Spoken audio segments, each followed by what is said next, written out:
Hi there, I'm Sue Elvis from the blog Stories of an Unschooling Family. Welcome to my video.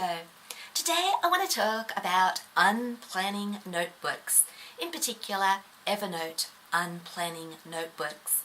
Now I've already made a screencast tutorial about unplanning notebooks. I made it quite a long time ago and I'm sure that it is long and rambly and very unprofessional, but a few people have said that the ideas that I put into that video were good ones, that they have used them.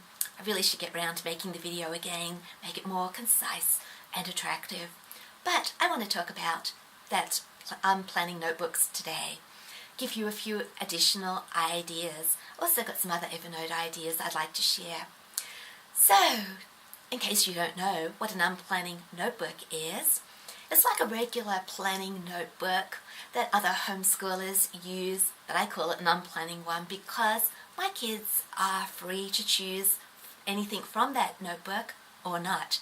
They can dip into it, they can have a look through it, see if there's anything in my notebook that appeals to them. But if they don't like anything in the notebook at all, then that's quite alright. They have the freedom to accept or reject. And I use the notebook as well. I have set up an Evernote notebook. I call it my planning notebook because when my authorized person comes for our homeschool registration visits, I think she wants to see a planning notebook. She doesn't want to see an unplanning one. She wouldn't know what that was for. But I talk about it as my unplanning notebook. Now, I put all sorts of things into that notebook. Usually I go looking on the internet, and if I find maybe a website or a video or a book, what I do is I clip whatever it is into that particular notebook, and then I label it with a school subject: so science, maths, English, history, geography, creative arts. And then when my children are looking for something to do, they can just browse through that notebook, and if there's a video, for example, that they would like to watch, the link is in the notebook, and they just follow the link. Leads to YouTube or to Vimeo or Dailymotion or wherever I have clipped that from. They follow the link, they can watch the video. If I have put a link to something on Amazon, they might come to me and say, "Hey Mum, that book that you clipped from Amazon, I'm really interested in that. Do you think that we could buy that one?" I haven't done this for a while, but I have put photos of things around the house into my notebook, so games that we have on the shelves, just as a reminder to my children what we actually own, what resources that we have, because things do get buried in the house. People walk by our bookshelves, our cupboards, and we don't see things. They're just part of the furniture. So I put some of those things into my unplanning notebook as well. Now, if one of my girls uses anything in the unplanning notebook, just for example, they have watched a video on YouTube and they have followed the link from the unplanning notebook, then I will either copy that note or move that note from the unplanning notebook into the notebook of the week, my records books. It's very easy, just right click, I think, and then move or copy the particular note. Very, very easy way of record keeping. Yeah, easy way to find things to do, very easy way to record what my girls have been doing. Now there's another way that I use my unplanning notebook, and that is at registration time. When our AP or authorized person comes to visit, she expects to see some plans of what I intend to teach my children over the next 2-year period. And of course, being unschoolers, we don't write elaborate plans. So what do?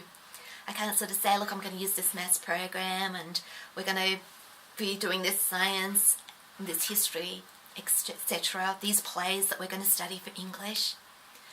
I don't do that because I think that's a waste of time, writing up a plan that I know that we will not be using. But we do need some kind of plan.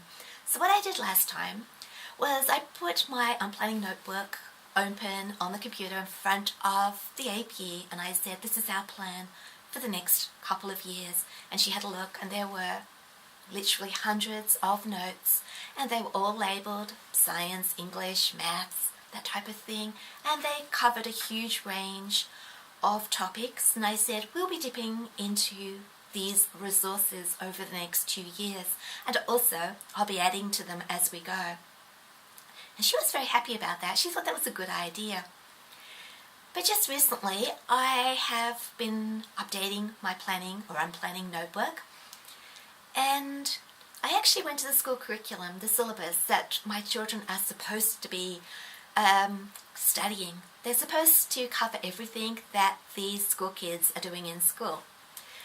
And this is rather tricky, because how do I know that my girls are going to be interested in all the things that the school kids have to do? I don't want to force them to learn things that they just aren't interested in. So this is rather tricky. So what did I do? Well, I went to the syllabus, and I had a look at some of the topics, and some of the topics made my heart sink. I thought, oh my goodness, I don't think my girls will cover that naturally. We haven't done any of those sort of topics. How am I going to prove to the AP that we're covering the syllabus? Because I want my girls to be legally registered as homeschoolers here in Australia. I don't want to go undercover. I want it to be all above board, but I also don't want to compromise my girls' education.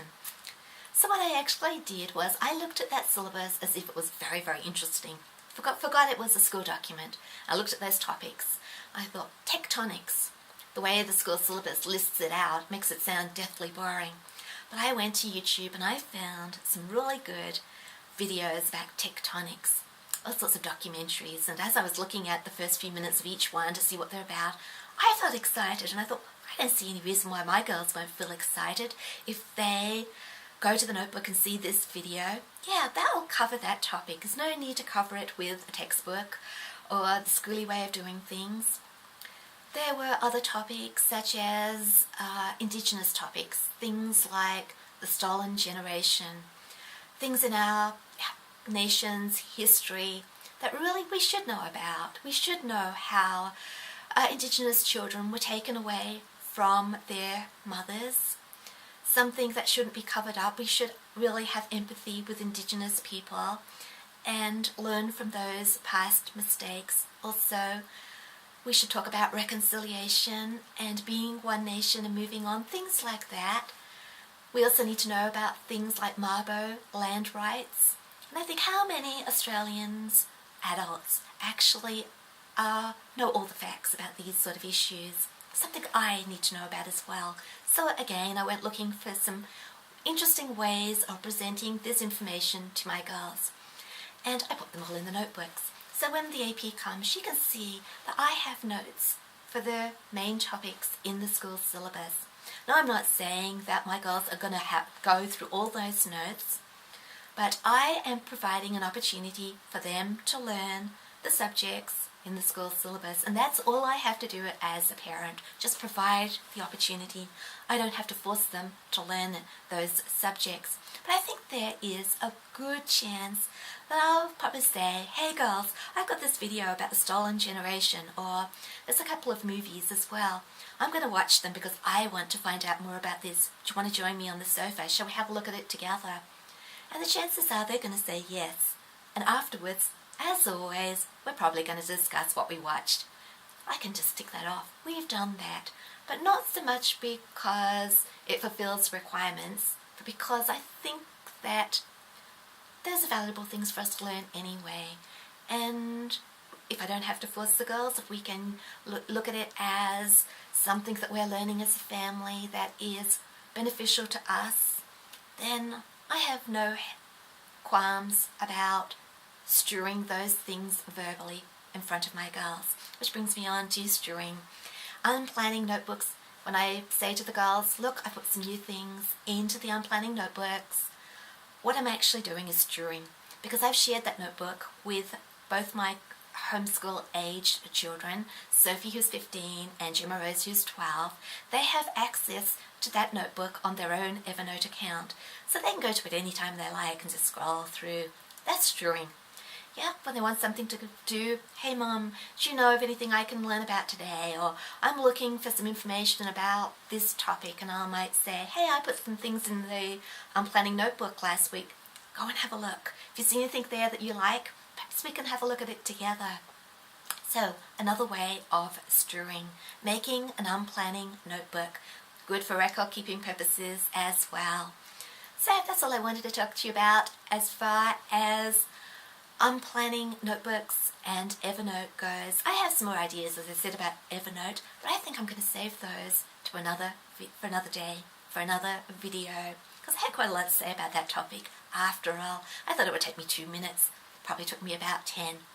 Yes, very easy to ramble on about one of my favourite topics, which is Evernote.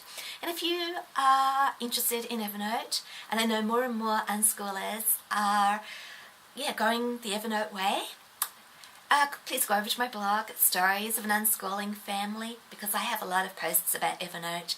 It's such a wonderful digital system for keeping records, keeping track of anything, not just homeschool records. Use it as a diary. Use it for anything that you would put into a filing cabinet or a notebook, you can put into Evernote. I've also got a series of Evernote videos. As I said, the Unplanning and Strewing and Unschooling one is in the playlist of my Evernote videos.